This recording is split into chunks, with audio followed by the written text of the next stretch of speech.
దేవునికి స్తోత్రము కలుగునుగాక. ప్రభువునందు ప్రియమైనటువంటి దేవుని బిడ్డలకు ప్రభు అయిన యేసు క్రీస్తు నామమున మా హృదయపూర్వక వందనాలు తెలియచేయచ్చు.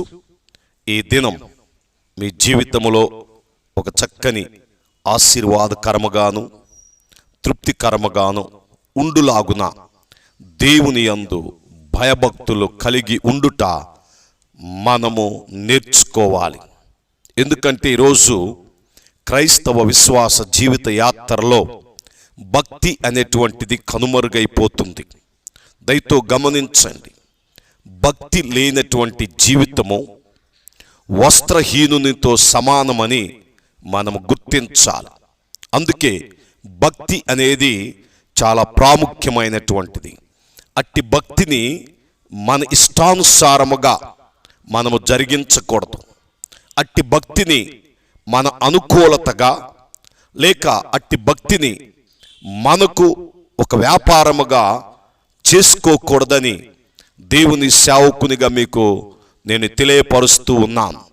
ఎందుకంటే పరిశుద్ధ గ్రంథములో భక్తి అనేటువంటిది చాలా ప్రధానముగాను ప్రాముఖ్యంగా చెప్పబడుచున్నటువంటి అంశమై ఉంటూ ఉన్నది.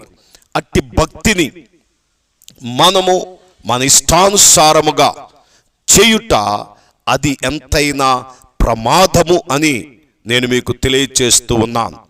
మరి భక్తిలో కుయుక్తి చాలా ప్రమాదం. భక్తి శక్తినిచ్చిద్ది, భక్తి ముక్తినిచ్చిద్ది, భక్తి యుక్తిని కలిగించిద్ది. కానీ భక్తిలో కుయుక్తి ఉంటే అది మీ జీవితానికి పెను ప్రమాదమని దేవుని సేవకునిగా తెలియపరుస్తూ భక్తిని మనము నేర్చుకోవాలి. దావీదు మహాభక్తుడు తన కీర్తనల్లో అంటున్నాడు, 34వ కీర్తన 11వ వచనములో చూసినట్లయితే, పిల్లలారా మీరు వచ్చి నా మాట వినుడి, యెహోవా యందలి భయభక్తులు మీకు నేర్పెదను. భక్తి నేర్చుకోవాలి. నీకు నీవుగా చేస్తే అది భక్తి కాదు, అది కుయుక్తి అయితే.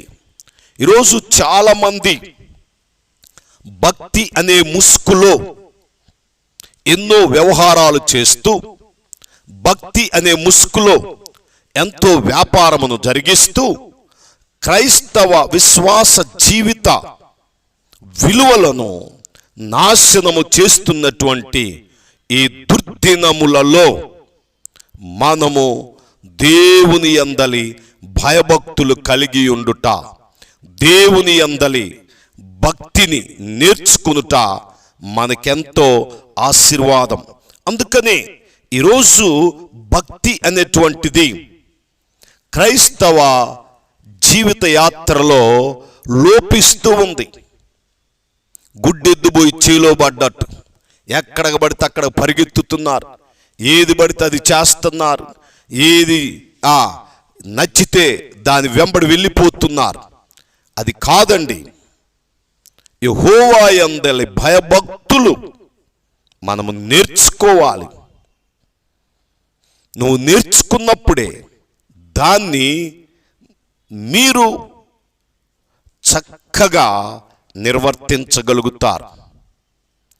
భయము భక్తి అనేటువంటివి మనము కలిగున్నంత కాలం దేవుని యొక్క కృప, దేవుని యొక్క శక్తి మనము అనుభవిస్తూనే ఉంటాం. అందుకనే ఈరోజు మరి భక్తి లేని జనముగా ప్రజలు మిగిలిపోతూ ఉన్నారు. వారికి ఒక చక్కని పేరు పరిశుద్ధ గ్రంథం పెట్టింది. ఏమనంటే భక్తిహీనులు. అంటే భక్తిహీనులు అంటే భక్తి కావలసినంత లేదు. చాలాసార్లు పిల్లలు చదువుతున్నారు కానీ ఫెయిల్ అవుతున్నారు, అంటే పాస్ అయ్యేంత చదవటలా. ఈరోజు భక్తిలో కూడా కావలసినంత భక్తి లేకపోవటం వలన వారిని భక్తిహీనులు అని పిలుస్తుంది.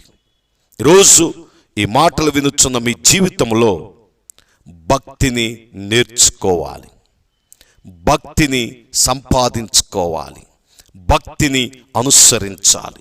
కనుక చాలా ప్రాముఖ్యంగా భక్తి అనేటువంటిది చాలా ప్రధానమైనటువంటిది. సామెతల గ్రంథము 2వ అధ్యాయం మరి 1 వచనం నుండి 9 వచనాలు మనం చదువుకున్నట్లయితే అక్కడ ఈ భక్తి గురించి చాలా చక్కగా వ్రాయబడుచు ఉన్నది. నా కుమారుడా, నీవు నా మాటలను అంగీకరించి నా ఆజ్ఞలను నీ యొద్ద దాచుకొనుము.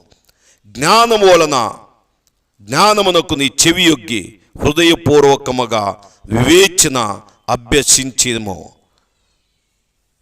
తెలివికై మొరపెట్టిన ఎడల, వివేకముకై మనవి చేసిన ఎడల, వెండిని వెదికినట్లు దాన్ని వెదికిన ఎడల, నా దాచబడిన ధనమును వెదికినట్లు దాన్ని వెదికిన ఎడల, యెహోవా యందు భయభక్తులు కలిగి ఉండుట ఎట్టిదో నీవు గ్రహించెదవు.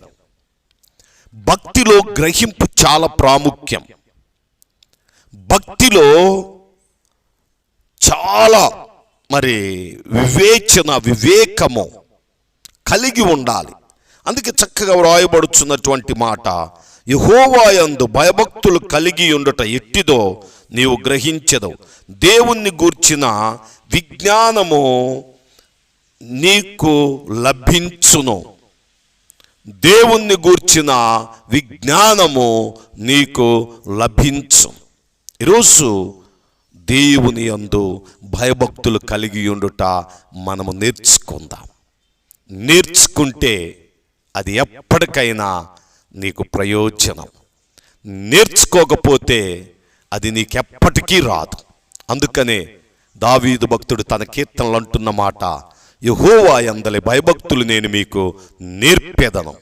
కనుక మనము భక్తిని నేర్చుకొనవలసిన వారమై ఉన్నామని దేవుని సేవకునిగా తెలియపరుస్తూ దేవుడు తన మాటలు మన ఎన్నికలో దీవించి ఆశీర్వదించును గాక. ఆమేన్.